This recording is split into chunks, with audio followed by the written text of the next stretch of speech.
말씀 요한계시록 13장 1에서 18절 다 같이 한 목소리로 읽겠습니다. 시작. 내가 보니 바다에서 한 짐승이 나오는데 뿔이 10이요 머리가 7이라. 그 뿔에는 10 왕관이 있고 그 머리들에는 신성모독하는 이름들이 있더라. 내가 본 짐승은 표범과 비슷하고 그 발은 곰의 발 같고 그 입은 사자의 입 같은데 용이 자기의 능력과 보좌와 큰 권세를 그에게 주었더라.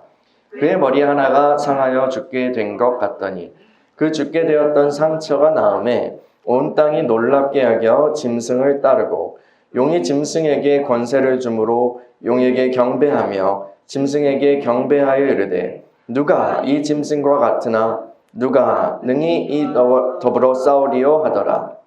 또 짐승이 과장되고 신성모독을 말하는 입을 받고 또 42달 동안 일할 권세를 받으니라. 짐승이 입을 벌려 하나님을 향하여 비방하되 그의 이름과 그의 장막 곧 하늘에 사는 자들을 비방하더라. 또 권세를 받아 성도들과 싸워 이기게 되고 각 족속과 백성과 방언과 나라를 다스리는 권세를 받으니 죽임을 당한 어린 양의 생명책에 창세 이후로 이름이 기록되지 못하고 이 땅에 사는 자들은 다 그 짐승에게 경배하리라. 누구든지 귀가 있거든 들을지어다. 사로잡힐 자는 사로잡혀 갈 것이요 칼에 죽을 자는 마땅히 칼에 죽을 것이니 성도들의 인내와 믿음이 여기 있느니라. 내가 보매 또 다른 짐승이 땅에서 올라오니 어린 양같이 두 뿔이 있고 용처럼 말을 하더라. 그가 먼저 나온 짐승의 모든 권세를 그 앞에서 행하고 땅과 땅에 사는 자들을 처음 짐승에게 경배하게 하니 곧 죽게 되었던 상처가 나은 자니라. 큰 이적을 행하되 심지어 사람들 앞에서 불이 하늘로부터 땅에 내려오게 하고 짐승 앞에서 받은 바 이적을 행함으로 땅에 거하는 자들을 미혹하며 땅에 거하는 자들에게 이르기를 칼에 상하였다가 살아난 짐승을 위하여 우상을 만들라 하더라. 권세를 받아 그 짐승의 우상에게 생기를 주어 그 짐승의 우상으로 말하게 하고 또 짐승의 우상에게 경배하지 아니하는 자는 몇이든지 다 죽이게 하더라. 그가 모든 자 곧 작은 자나 큰 자나 부자나 가난한 자나 자유인이나 종들에게 그 오른손에나 이마에 표를 받게 하고 누구든지 이 표를 가진 자 외에는 매매를 못하게 하니 이 표는 곧 짐승의 이름이나 그 이름의 수라. 지혜가 여기 있으니 총명한 자는 그 짐승의 수를 세어보라. 그것은 사람의 수니 그의 수는 666이니라. 아멘. 하나님, 오늘도 주의 말씀 앞에 섭니다. 하늘문을 여시고 주의 빛을 비춰주셔서 이 말씀을 깨닫고 또 지금 우리에게 하시는 주의 음성과 주의 마음을 우리가 받을 수 있도록 인도하여 주시옵소서. 성령 이곳에 운행하여 주시고 우리 안에서 친히 해석자 되어 주시며 그 말씀을 받아 우리가 열매 맺고 하나님을 향한 아름다운 그런 부르심을 감당할 수 있도록 우리를 세워 주시옵소서. 주님을 찬양합니다. 말씀을 전하는 종을 붙들어 주시고 주의 영으로 충만하게 하옵소서. 예수 그리스도의 이름으로 기도합니다. 아멘.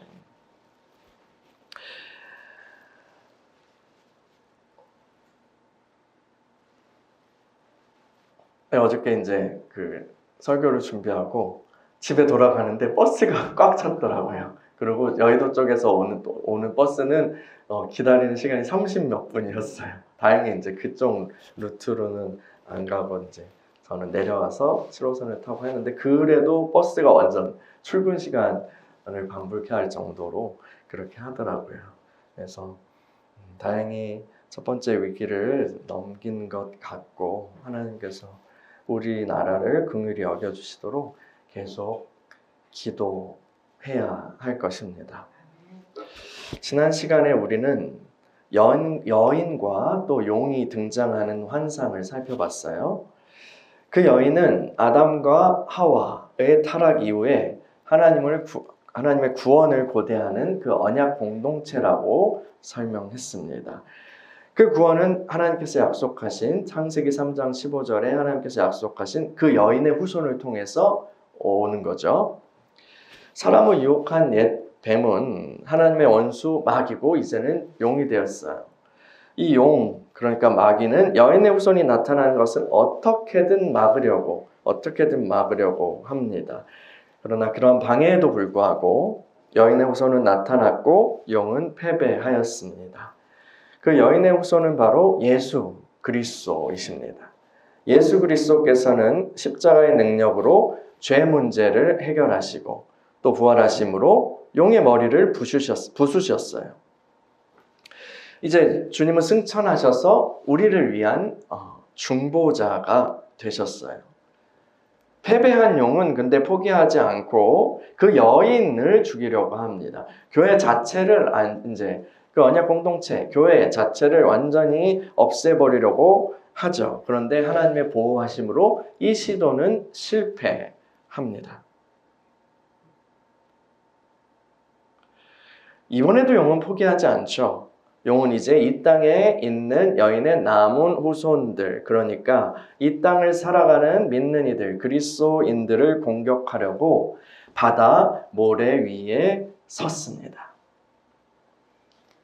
여기까지가 이제 12장의 내용이었죠. 용은 이제 여인의 남은 후손들을, 여러분들을 포함한 이 남은 후손들을 해치기 위해 자신의 일종의 화신, 분신들을 소환합니다. 13장의 환상에서 그들은 두 짐승의 모습으로 나타나요. 요한계시록 13장 1에서 8절 읽어볼게요. 1에서 8절 시작.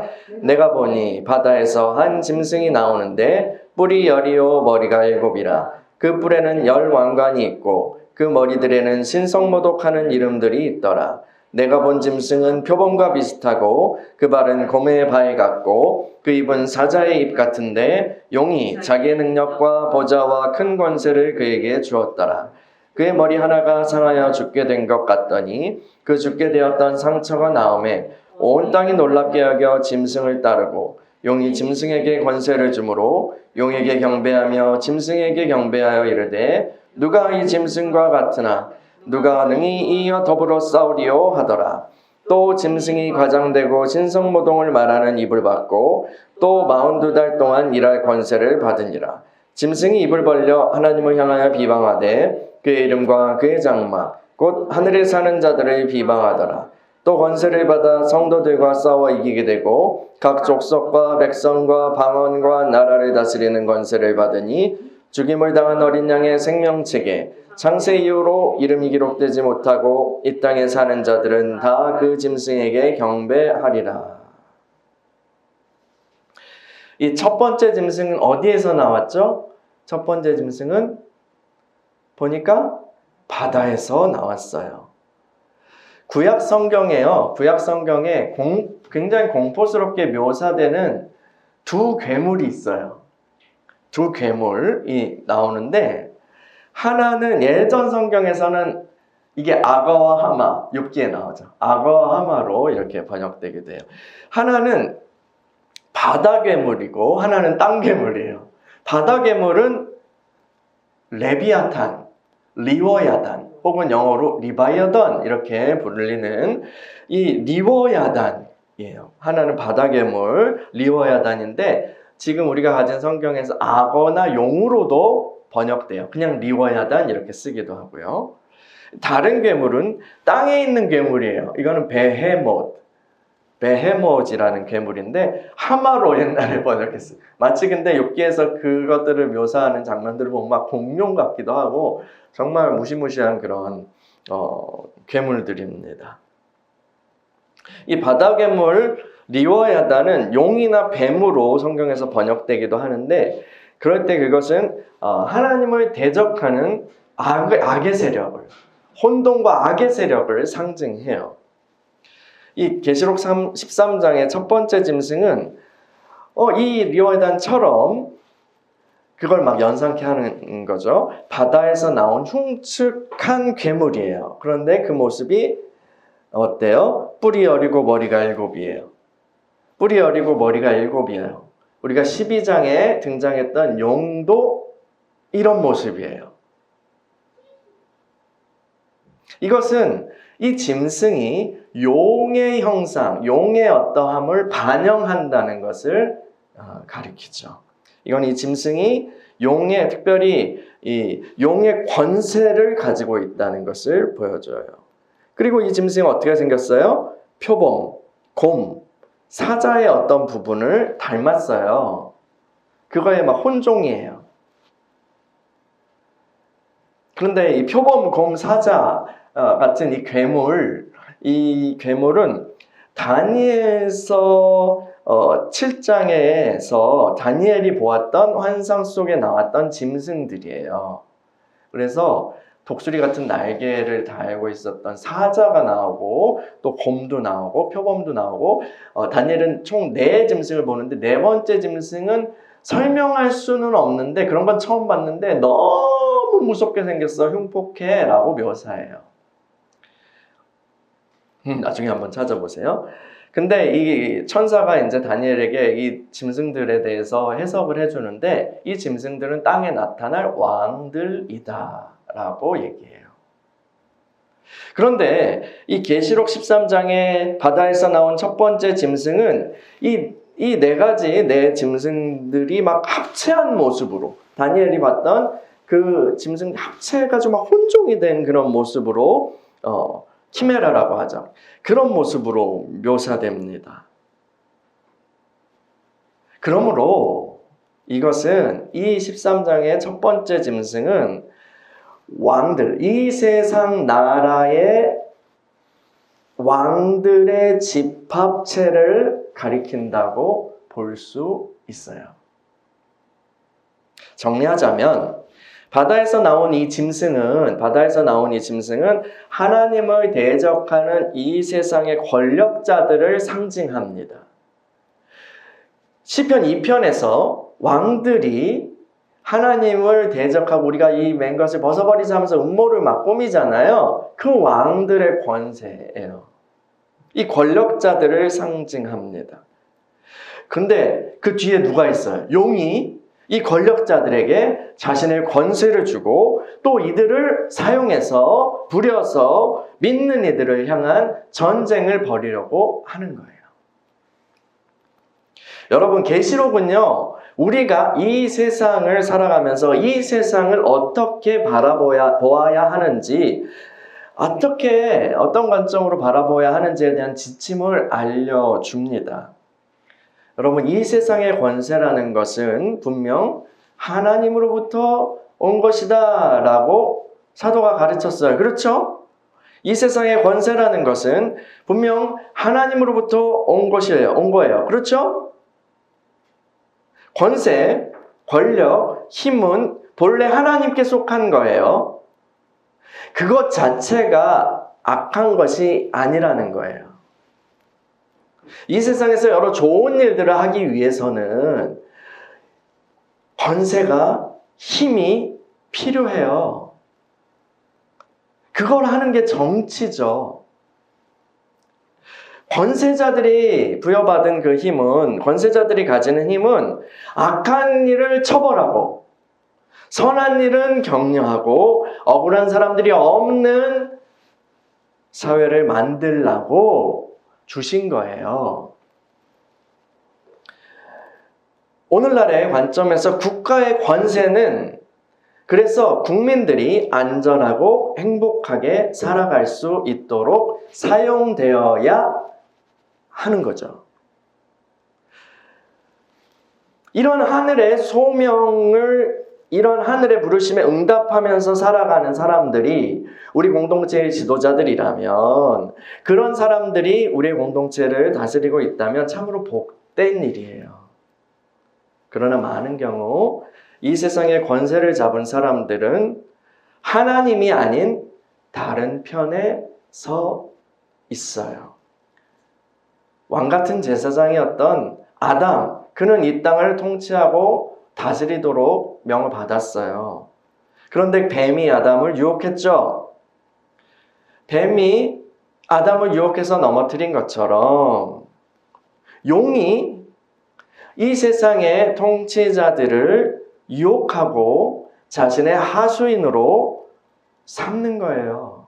처음부터 계속해서 용은 그 일을 해왔어요. 심지어 마귀는요, 누구까지 보섭하려고 그랬어요? 예수 그리스도까지, 예수님도 보섭하려고 했어요. 그 장면이 어디서 나와요? 그 광야에서 시험 받으신, 금식하고 줄이시고 시험 받으신 그 장면에서 나오잖아요. 거기서 마귀가 뭐라 그래요? 네가 나한테 절 딱 한 번만 해. 네가 나한테 절하면 자, 이 세상 보여? 이거 내가 너한테 다 준다.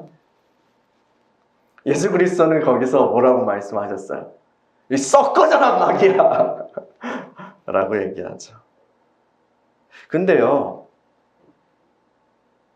이 세상에서 권력자로서 그렇게 살아갔던 많은 사람들은요, 유혹 버티기가 쉽지 않아요. 사울도요, 이스라엘의 초대 왕이었던 사울이요, 처음엔 괜찮았지만 어떻게 돼요? 넘어가요.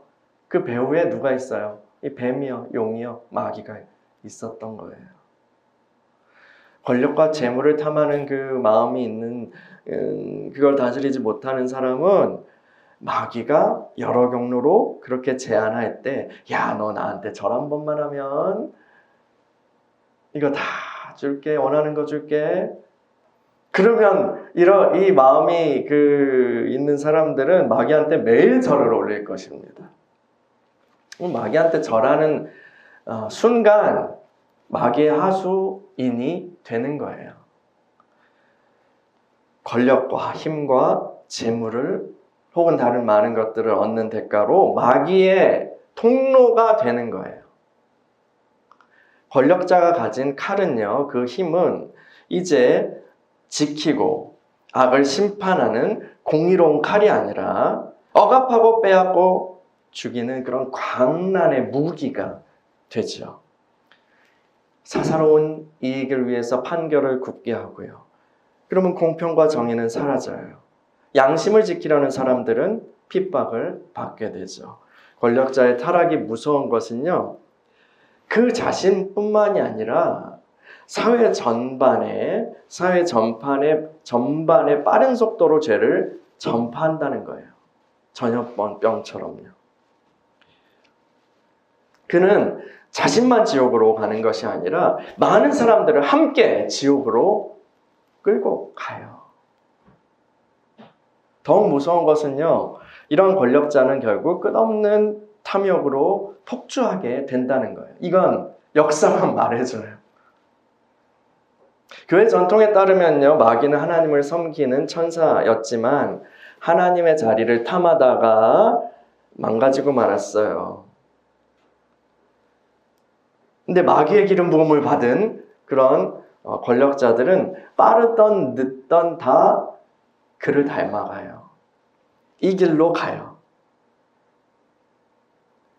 3절에 보시면 첫 번째 짐승의 머리 하나가 상하여 죽게 되었다가 그 상처가 다시 낫게 되고 이를 놀랍게 여긴 사람들이 그를 숭배하게 됐다. 이런 내용이 있어요.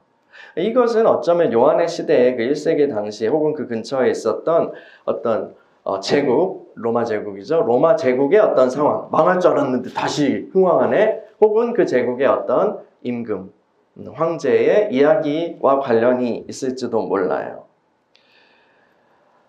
이거는 근데 특별히 예수 그리스도의 십자가와 부활 사건을 모방하는 가짜 구원자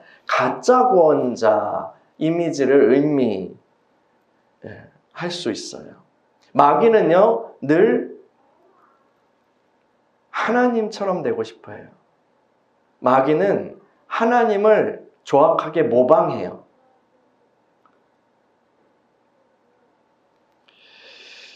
우리는요, 어떤 정치 지도자를 좋아할 수 있어요. 응원하고 존경하고 지지할 수 있어요.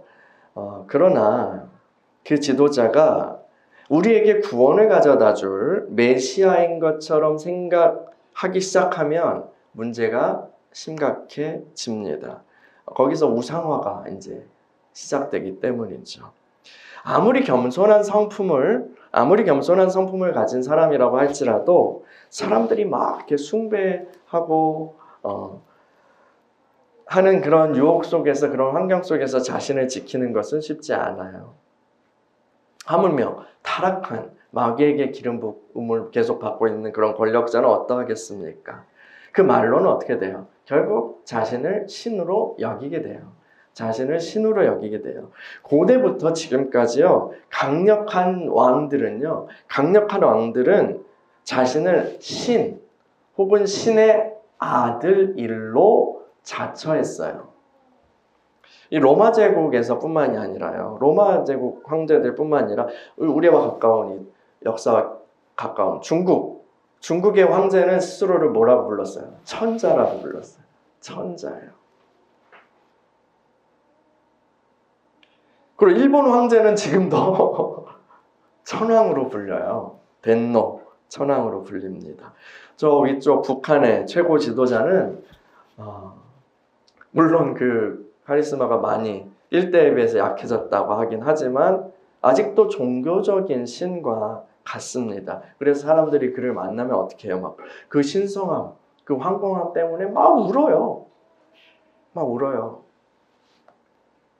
이건 종교적인 반응이에요. 종교적 반응. 여러분, 일제 식민지 시절에 우리 조상들은 제국의 황제가 결국은 종교적 신으로 경배받기를 원한다는 거, 그것을 뼈아프게 체험했어요. 신사참배 얘기죠. 주일에 모여서 주님을 예배하기 전에 제국이 어떤 명령을 내렸어요.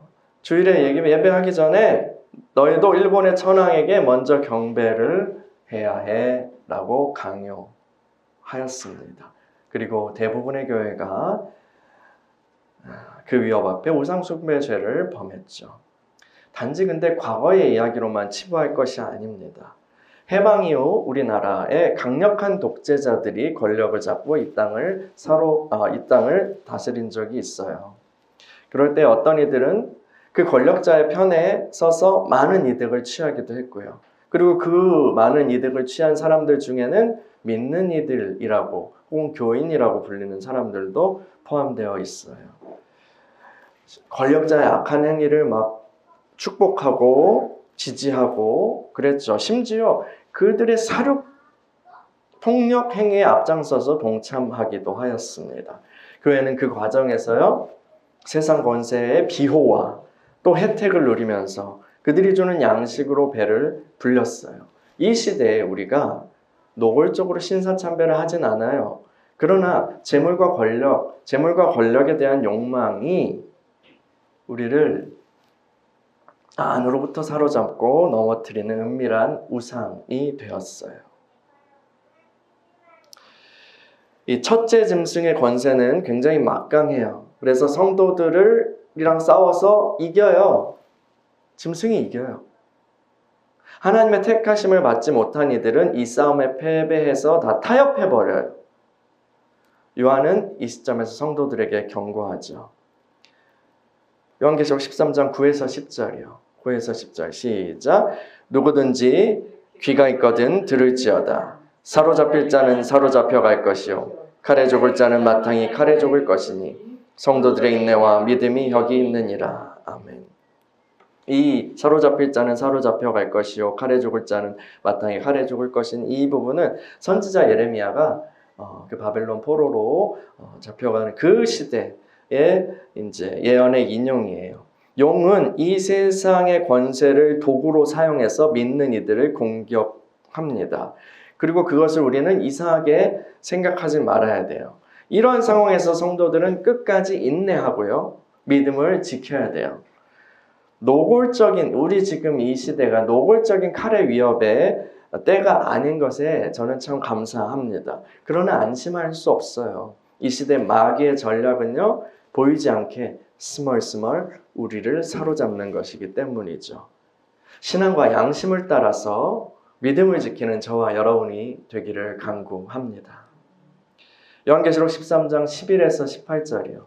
11에서 18절 읽어볼게요. 시작. 내가 보매 또 다른 짐승이 땅에서 올라오니 어린 양같이 두 뿔이 있고 용처럼 말을 하더라. 그가 먼저 나온 짐승의 모든 권세를 그 앞에서 행하고 땅과 땅에 사는 자들을 처음 짐승에게 경배하게 하니 곧 죽게 되었던 상처가 나은 자니라. 큰 이적을 행하되 심지어 사람들 앞에서 불이 하늘로부터 땅에 내려오게 하고 짐승 앞에서 받은 바 이적을 행함으로 땅에 거하는 자들을 미혹하며 땅에 거하는 자들에게 이르기를 칼에 상하였다가 살아난 짐승을 위하여 우상을 만들라 하더라. 그가 권세를 받아 그 짐승의 우상에게 생기를 주어 그 짐승의 우상으로 말하게 하고 또 짐승의 우상에게 경배하지 아니한 자는 몇이든지 다 죽이게 하더라. 그가 모든 자, 곧 작은 자나 큰 자나 부자나 가난한 자나 자유인이나 종들에게 그 오른손에나 이마에 표를 받게 하고 누구든지 이 표를 가진 자 외에는 매매를 못하게 하니 이 표는 곧 짐승의 이름이나 그 이름의 수라. 지혜가 여기 있으니 총명한 자는 그 짐승의 수를 세어보라. 그것은 사람의 수니 그의 수는 666이니라. 아멘. 용이 소환한 두 번째 짐승이 있어요. 이 짐승은 땅으로부터 올라왔습니다. 첫 번째 짐승은 권력자, 권세로서 자신이 이제 숭배를 받음으로써 용에게 영광을 돌려요. 두 번째 짐승은 근데 자신의 말로써 사람들을 미혹해서 첫 번째 짐승을 숭배하게 만드는 그 일을 합니다. 첫 번째 짐승은 용의 화신이고 두 번째 짐승은 용의 복음을 전파하는 일을 하는 선전가들이에요. 이 구조는요, 이 구조를 잘 보세요. 용과 첫 번째 짐승, 두 번째 짐승의 구조는 하나님과 그리스도, 그리고 성령의 능력으로 복음을 전하는 교회, 공동체의 관계와 유사해요. 이렇게 악의 세력은 하나님의 참된 것을 모방합니다. 두 번째 짐승은 그리스도의 두 증인, 그리스도의 그 두 증인 우리 살펴봤죠? 그 두 증인에 대응하는 거짓 선지자예요. 거짓 선지자. 이 두 번째 짐승은 첫 번째 짐승으로부터 받은 그 힘을 활용해서 이적을 행해요.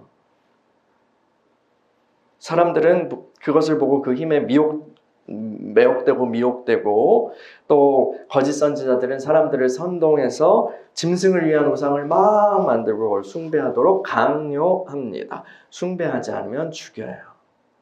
다니엘서 이야기에서 그 테마가 많이 나오죠.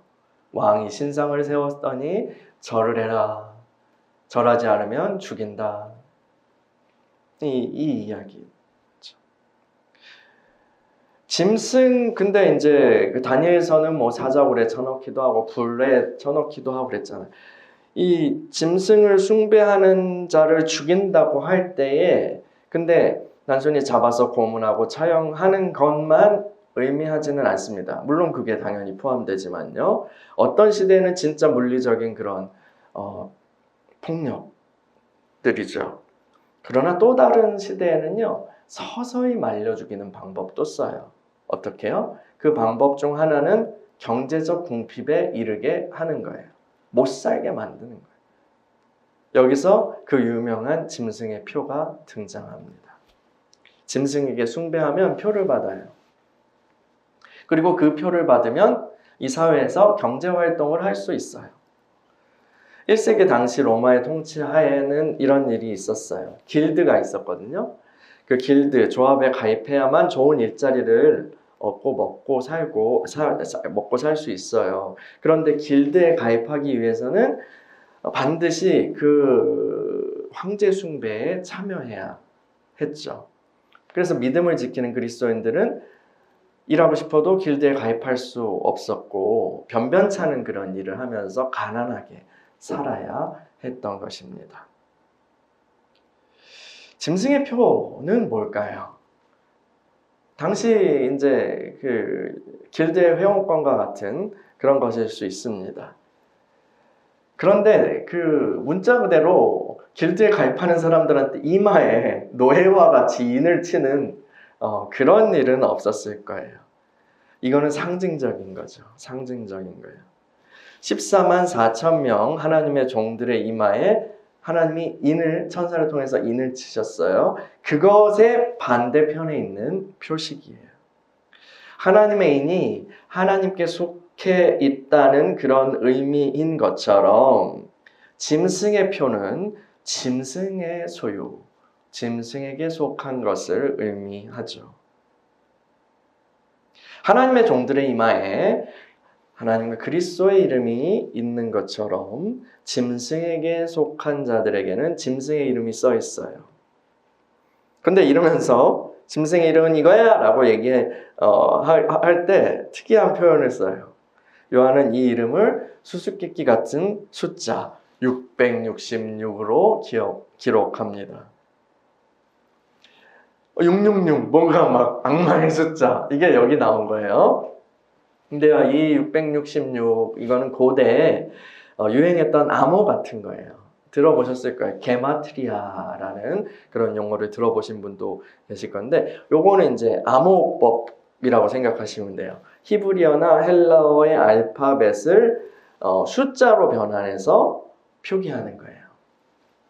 많은 학자들이요, 많은 이제 계시록을 연구하는 사람들이 그 중에서는 이 666이 대체 누구야? 미래에 이 모든 일이 이제 특정한 시기에 벌어진다고 믿는 분, 그렇게 해석하는 분들은 누굴까? 자기 시대에 이렇게 추측하기도 하죠. 요한의 시대의 이 숫자는요, 분명 이 로마의 네로 황제를 가리키는 이름이었을 거예요. 물론 또 다른 탄압자 황제의 이름을 가리켰을 수도 있어요. 근데 이 또 미래에 뭔가 일어나는 그거에 관심이 누굴까 언제 일어날까 이 계시록에 대해서 그걸 탐구하기를 이제 추구했던 그런 분들은 자기들의 시대의 이 666이 가리키는 이 짐승이 누구일까 이게 추론하는데 힘을 많이 썼어요. 그래서 각자 자기들의 시대에 자기가 악으로 규정하는 그 인물의 이름을 추정했죠. 그 이름이 이 666이다라고 얘기했어요. 뭐 거기에는 뭐 예전에 뭐 깔뱅 같은 경우 그 시대에는 그때 악은 깔뱅이 상대했던 악은 로마 카톨릭의 어떤 그 타락이었잖아요. 그러니까 로마 교황이다. 이런 식으로 또 얘기하기도 하고. 또 2차 대전 시대에는 뭐 히틀러다 라고 얘기할 수도 있고 무솔리니다. 또 냉전 시대에는 고르바초프다. 요즘도 뭔가를 얘기하고 있는 분들이 분명 계실 거예요. 근데 처음에 이 짐승이 표범과 곰과 사자, 괴물의 혼종 같은 이 짐승으로 표현됐잖아요. 거기서 알 수 있듯이 이 첫 번째 짐승은 모든 시대에 나타났던 악한 권세자를 가리킵니다. 그들은 정도나 강력함에 있어서 차이가 있죠. 강력한 왕들이. 그런데 그건 공통점이 있어요. 그것은 마귀의 분신이자 하수인으로서 이 땅에 악을 행하였다는 것이죠. 히틀러 같은 아주 특출난 그런 악인이 있지만 우리 근현대에 근 100년간 나타났던 악한 권세자의 수는 히틀러 외에도 굉장히 많아요. 히틀러가 너무 독보적이어서 세계를 그냥 그렇게 했으니까 그렇게 하는데 그에 버금가는 잔인한 사람들이 엄청나게 많아요. 특히 아프리카 쪽 사람들 굉장히 많습니다.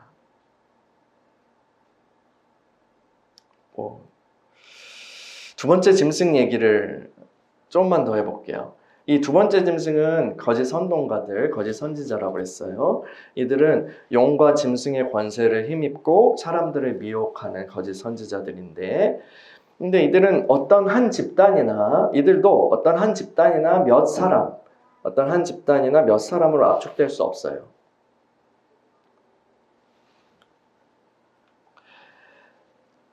히틀러를 그렇게 만들어준 선동가가 있었어요. 그 선동가, 오늘날의 선전성동의 아버지라고 하는 그런 분이 또 있었거든요. 분이라고 하니까 웃긴데 그런 사람이 또 있었어요.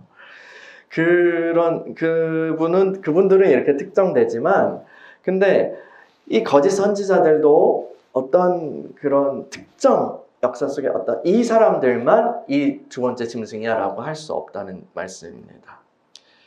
마귀는요, 여기저기 그냥 막 손을 대고 자신의 가증한 지혜를 사용해서 거짓을 막 이 땅에 퍼뜨렸어요. 그 역할에, 그 창구, 그 통로가 되는 사람들이 다 거짓 선지자 두 번째 짐승이라고 할 수 있을 것입니다. 오늘날의 만연한 대부분의 생각들, 사상들이요, 하나님을 인정하지 않습니다. 하나님은 이 세상에, 하나님을 우리의 삶에서, 우리 삶의 일상의 영역에서, 이 세상의 영역에서 치워버리려고 계속하죠. 특히 과학 영역에서요. 과학 영역에서 하나님을 말하는 사람들은 아주 소수예요. 조롱받기 일쑤예요. 사실요, 뉴턴과 같은 사람들은 하나님이 만드신 그 세상을 더 알아가고 싶어서, 그리고 그분을 더 알아가기 위해서 연구를 하였어요. 그의 탐구 자체가 하나님에 대한 어떤 그 신앙과 창조자에 대한 경외를 기반으로 하였던 것이죠. 그런데 이 시대의 사상은요, 특별히 과학 연구자들이 주장하는 것들은 그런 것들을 아예 허용하지 않으려고 하죠.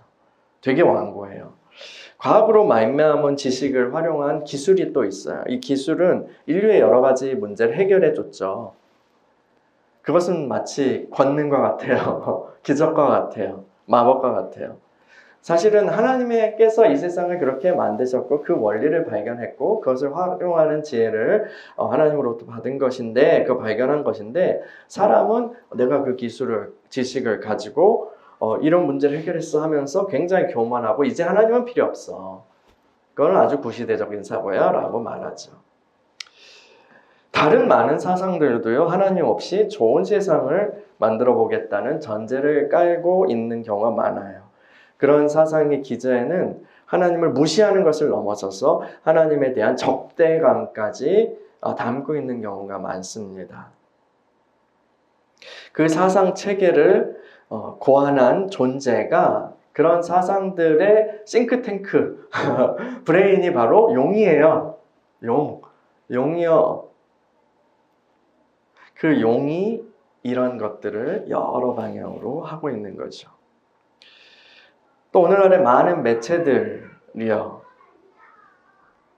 뭐 언론뿐 아니라 여러 가지 매체들이, 예술도 포함해서요, 용의 입이 돼서 거짓된 가치들을 전파하고 계속 헛된 것을 추구하게 만듭니다. 끝없이 사람들의 욕망을 부추겨야만 물건이 팔리고 많은 이윤이 남길 수 있어요. 과거에는요, 적당히 아끼고 저축하며 살아가는 것이 미덕이다라고 주장하던 때도 있었어요. 근데 지금은요, 다른 세상이에요. 그러면 그렇게 절약하면 경제가 안 돌아가요. 필요 없는 것을 자꾸 사게 만들어야지, 필요 없는 걸 자꾸 사게 만들어야지 돈이 돌아가요. 근데 필요 없는 것을 사게 만들려고 하니까 계속해서 어떤 없는 욕망을 만들어내야 돼요. 네가 없어? 이게 없으면 너 하찮은 존재야. 이거 없어? 너 큰일 나. 이거 없어? 넌 아니야. 이런 메시지들을 던지죠. 그리고 반대로 이 물건 구매하면, 네가 이걸 하면 너는 존귀한 존재가 될 수 있어 라고 그런 메시지를 던져요. 그러면요, 우리가 그 물건 살 수밖에 없잖아요. 그래요, 광고 다 좋다 이거야. 그런데 부작용이 있어요. 누구나 그 물건을 살 수 있다는 게 아니라는 거죠.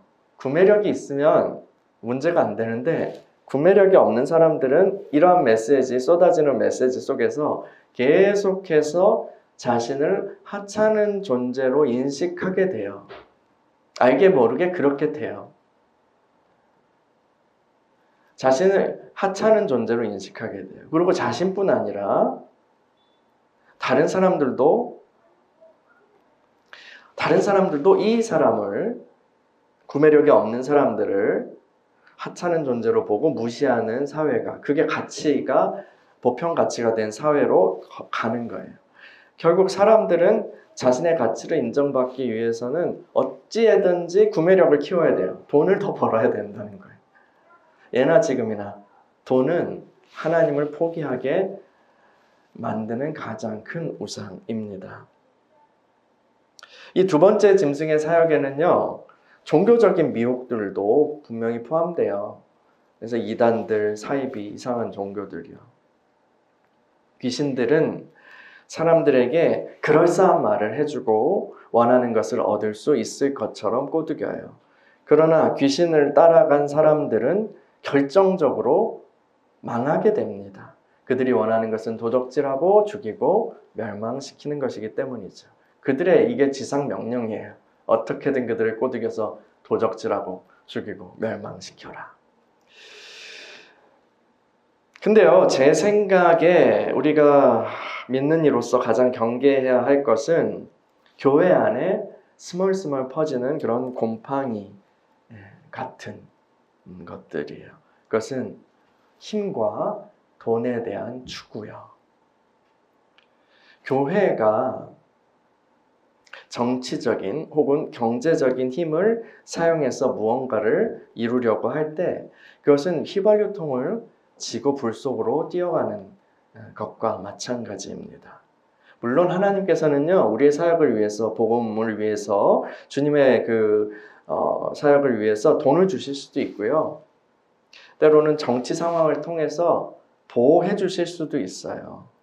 그러나 교회가 먼저 나서서 그 힘을 사모하기 시작하면 주객이 전도되는 것은 금방입니다. 오래 안 걸려요. 그리고 그것이 위험한 것은 이 세상 권세에는 그 배후에는 언제나 악마적 힘이 맞닿아 있기 때문이죠. 물론 이 땅에서 우리가 살아갈 때요, 우리가 이 땅에서 살아가는 동안 100% 무균실을 만들고 살아가려고 해서는 안 됩니다. 그럴 수도 없고요. 주님이 오실 때까지 우리는요, 이 땅에서 흙과 오물을 묻히고 살아갈 수밖에 없어요. 그러나 교회가 혹은 믿는 이가 노골적으로 세상의 힘들을 추구하고 그것을 사용하려고 한다면 그 목적이 아무리 선한 것이라고 할지라도 망가질 수밖에 없어요. 교회가 이 땅에서 그리스도께 받은 권세는 돈과 정치적인 영향력이 아니라 말씀과 성령의 능력입니다. 내가 돈과 정치력을 줄 테니 가서 나의 증인이 되라. 이렇게 말씀하지 않으셨어요. 오직 성령이 너에게 임하시며 이라고 말씀하셨죠. 마귀의 힘을 빌려서 마귀와 싸울 수는 없어요. 이 세상의 이야기들에서요, 이 이야기가 굉장히 많아요. 마귀의 힘을 빌려서, 악의 힘을 빌려서 악과 싸우는 영웅의 이야기가 굉장히 많이 있어요. 근데요, 그거 환상이에요. 저도 그런 얘기들을 재밌게 보지만 환상이에요. 환상. 가능하지 않아요. 그리스도는 유다 지파의 사자로 예언되었어요. 근데 그분이 승리하신 것은 어떤 모습이었어요? 죽임당한 어린 양의 모습으로서였어요. 그리고 우리는 어린 양의 군대예요. 어린 양의 군대예요. 어린 양의 군대는 어린 양의 싸움 방식으로 싸워야 돼요. 말씀과 기도와 믿음과 순종과 사랑과 인내가 우리들의 싸움 방식입니다. 그리고 그 싸움은 오직 성령의 능력으로만 가능합니다. 여러분, 용은요, 두 짐승을 불러서 믿는 이들과 전쟁을 벌입니다. 첫 번째 짐승은 이 세상의 권세로 우리를 누르고, 또 두 번째 짐승은 거짓된 말들로 우리를 미혹합니다.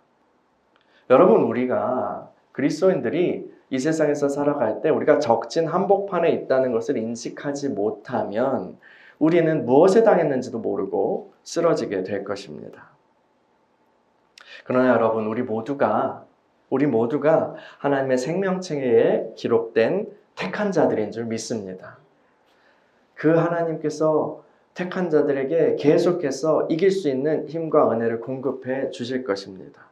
하나님께서 주신 그 은혜를 붙들고 우리가 계속해서 싸워 나갑시다. 주님께서는 이미 승리하셨어요. 승리하신 주님 안에서 우리도 그 승리를 누리는 삶을 살아가는 저와 여러분이 되길 소망합니다. 함께 기도하겠습니다.